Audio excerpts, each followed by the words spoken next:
number one, make sure you don't overeat. So it doesn't matter what class you're in, you have to try to keep your eye on the waist, because it's very, very difficult to try to work on a ratio of shoulder to width.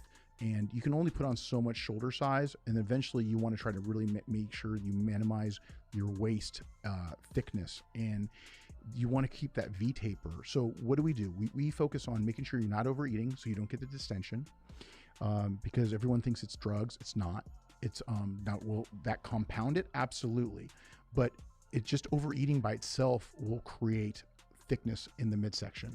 So we want to make sure to minimize that, you don't overeat. Ways of overeating. Let's give out some specifics here. So whether it's portion control for your carbs and your protein, making sure that you're getting the right amount of protein. You don't need 16 ounces of protein when you're a 200-pound men's physique guy, right? Most guys are in that 6 ounce to 8 ounce range. I would say 80% of people, men, are in that 6 to 8 ounce range of protein. Are a bigger guy and you're trying to really load, be careful. Don't overdo the carbs, because that could bloat you. Also, other things that are going to bloat you, you got to be careful of, is doing a ton of vegetables.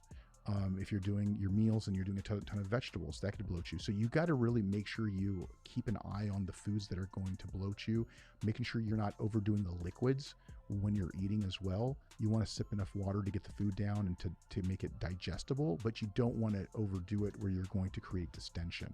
So those are things that are going to really help bloat. Other things that I add, ancillary items, enzymes and probiotics. Those will also help.